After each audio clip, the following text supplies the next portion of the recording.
And no, the honor is mine, all mine, really. And you're super humble when it comes to just talking about your craft and the way that you've approached things. I think to me, it's important to be a forever student, right? And that takes a level of humility that oftentimes gets lost, especially in the genre of hip hop and any genre. Period. I've seen, I've been around enough musicians to know when people get kind of a balloon head, if you will, and others who are, forever learners and students. So I definitely appreciate that from you. Let's talk about some of the things that you and I have talked about offline and kind of bring light some of these subjects that a lot of artists maybe don't really think about as much, but perhaps should.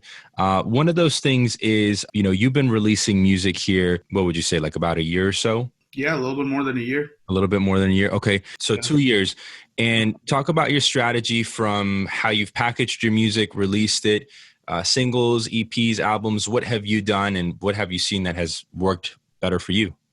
Yeah. So I think, I guess I'm kind of like I used to be, right? I was an old head in the sense of, and I know that some people might have a problem with using that term when I'm explaining it, but basically, I really thought that my first like gateway or entry into a genre like CHH or even hip hop in general would be a dope album. Like I was thinking like in a mixtape mindset, right? When like people would drop mixtapes before an album and all these different things. And I'm just like, I'm not really looking to drop mixtapes, but I can just drop an album so that I'll seem more professional, right? That I'm in it for the long run kind of thing. Not really analyzing what's going on within music in general, which is people are dropping singles and maximum EPs, like 4 to 5 songs packaged together, right? Or singles, or maybe even 2 song singles, right? Like the 2-pack kind of thing that people sometimes do. Not knowing any of this, just like I dropped 2 singles to lead into an album.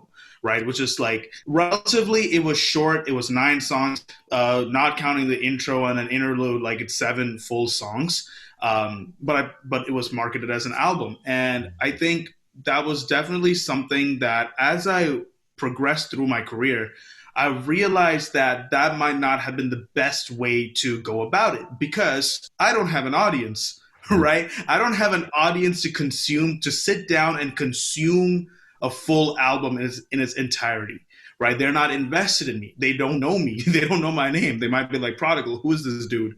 All right, from Houston, Texas. All right, cool. I rock with Houston, but what's this guy got to offer, right? Now, a few people might have chosen down and listened to the full album. But honestly, if I even asked a few of my friends, right, because that was really my warm audience, which is the people who are close to me, right, who would support me no matter what. I don't think they've listened to the full album, right? I think they listened to only a few songs off of it, and that's it. Maybe the singles. I know that my first single was called Lion's Den, and the second one's Gasoline. I know people who still listen to Lion's Den because it was a single, right? Yeah. And it was like a hype song and like everything, everyone really like connected with that and all that stuff.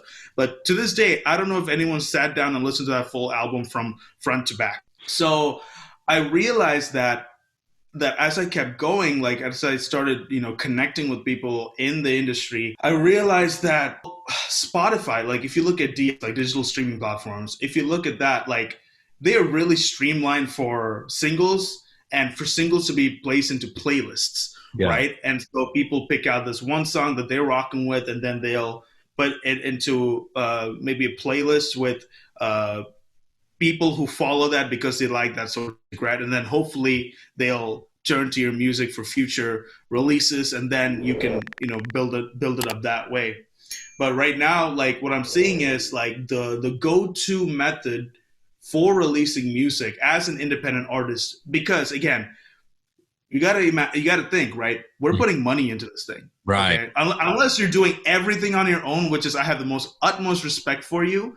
But if you're doing everything like production, mixing, cover art, promo, like everything, if you're doing that on your own, like I will applaud you like forever, But for a lot of people, for me, like I don't have particularly the time to sit down and listen to learn how to produce, right? Or mix or master, right?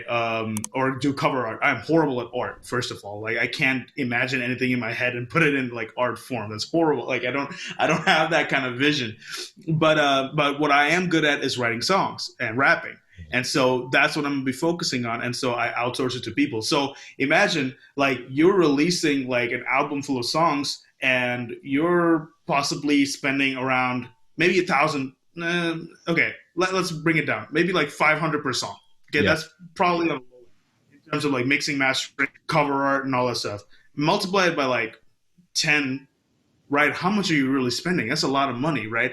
And albums in this day and age, they don't have that same return. Whereas a single might have it because people are so in tune with listening to 2 minute 30 seconds or even less. Yeah. They're so in tune listening to that and absorbing that much and then moving on to the next thing. Because again, music has changed so much where it's like, it's really hard to build a loyal fan base. It is possible. I'm not saying it's impossible. It is very possible, but you got to put a little bit more work in. Right now, everyone's like so focused on that.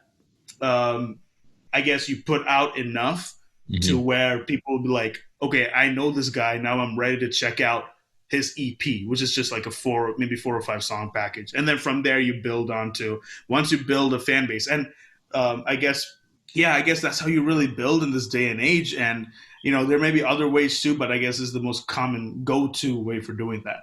Yeah, no, I appreciate you saying, and you really said a lot there, but the concept of it all is very, it's fundamental, right? Going back to, you were saying building an audience, right? I think that's a concept that oftentimes we don't really think about strategically as artists because we're so left brain that when it comes to our right brain, the strategy, the business side of things, it doesn't really click until there's a need for it to click. And you mentioned investing $500, maybe even $1,000 on a single. Well, if you're making that type of investment, you better get your business right because you're not in it for the long haul if you're spending that kind of money, but not really seeing a return or not hoping to see a return due to lack of planning or whatnot. And by the way, I want to give a huge shout out to my Patreon community, man. They've been sponsoring me for years now. I'm revamping the community. I meant to mention this in the beginning. I'm revamping the community to create kind of like an artist or creative community